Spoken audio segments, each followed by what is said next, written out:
Hello friends, welcome to மக்கள் சேவை சால். இன்னைக்கு நம்ம ஒரு சூப்பரான இன்ஃபர்மேஷன் பற்றி தான் பார்க்க போகிறோம்.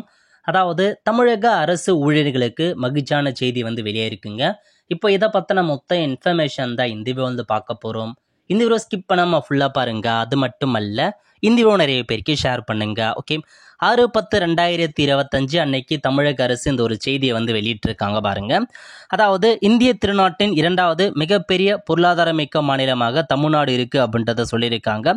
அந்த வகையில் இப்போதைக்கு தீபாவளி பண்டிகையை முன்னிட்டு அரசு ஊழியர்களுக்கு போனஸ் கொடுப்பதா அறிவிச்சிருக்காங்க. சி மற்றும் டி பிரிவு தொழிலாளர்கள் இருக்காங்க பாருங்க, அவங்களுக்கு 20%க்கான மிகை ஊதியம் மற்றும் கருணை தொகை வழங்கப்படும் அப்படின்றத இதன் மூலமாக சொல்லியிருக்காங்க. ஸோ அதை பற்றி என்ன அப்படின்றத நம்ம பார்க்கலாம். ஓகே, ஸோ திருத்தப்பட்ட போனஸ் சட்டம் 2015 படி மிகை ஊதியம் பெற தகுதியான சம்பள உச்சவரம்பு ரூபாய் 21,000 எனவும், இதன்படி மிகை ஊதியம் கணக்கிட மாதாந்திர சம்பள உச்சவரம்பு 7,000 எனவும் குறிப்பிடப்பட்டுள்ளது.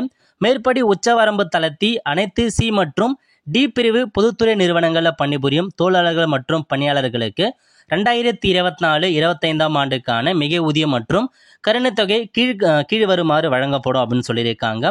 லாபம் ஈட்டியுள்ள பொதுத்துறை நிறுவனங்களை பணிபுரியும் சி மற்றும் டி பிரிவு தொழிலாளர்கள் மற்றும் பணியாளர்களுக்கு அந்தந்த நிறுவனுடைய ஒதுக்கப்படம்படி உபரி தொகை கணக்கில் கொண்டு 8.33 விழுக்காடு மிகை ஊதியம் மற்றும் 11.67 விழுக்காடு கருணை தொகை என மொத்தம் 20% விழுக்காடு வரை மிகை ஊதியம் மற்றும் கருணை தொகை வழங்கப்படும் அப்படின்னு சொல்லியிருக்காங்க. அதேமாரி தமிழ்நாடு மின் பகிர்மான கழகம், தமிழ்நாடு அரசு போக்குவரத்து கழகங்கள், தமிழ்நாடு நுகர்பொருள் வாணிப கழகம் ஆகிய பொதுத்துறை நிறுவனங்கள் மற்றும் தமிழ்நாடு பால் உற்பத்தியாளர் கூட்டுறவு இணையத்தில் பணிபுரியும் அவங்களுக்கு பாருங்க 20% விழுக்காடு வழங்கப்படும் அப்படின்னு சொல்லிட்டாங்க.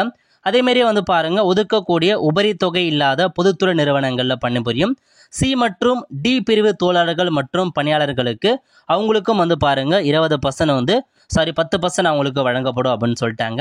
அதேமாரி தமிழ்நாடு வீட்டு வசதி வாரியம் மற்றும் சென்னை குடிநீர் வழங்கல் மற்றும் கழிவு நீராற்றும் வாரியம் இருக்கு பாருங்க, அவங்களுக்கு 8.33% விழுக்காடு மிகை ஊதியமும் 1.67% விழுக்காடு கருணை ஊதியம் வழங்கப்படும் அப்படின்னு சொல்லிட்டாங்க. நெக்ஸ்ட் தமிழ்நாடு குடிநீர் வடிகால் வாரியம் இருக்கு பாருங்க, அவங்களுக்கு 8.33% மிகை ஊதியம் வழங்கப்படும் அப்படின்றதையும் கொடுத்துருக்காங்க.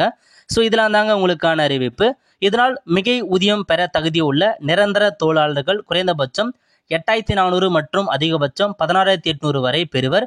மொத்தத்தில் தமிழக அரசு பொதுத்துறை நிறுவனத்தில் பணிபுரியும் 2,69,430 தொழிலாளர்களுக்கு 376 கோடி ரூபாய் மிகை ஊதியம் மற்றும் கருணை தொகை வழங்கப்படும் அப்படின்றத இதில் சொல்லியிருக்காங்க.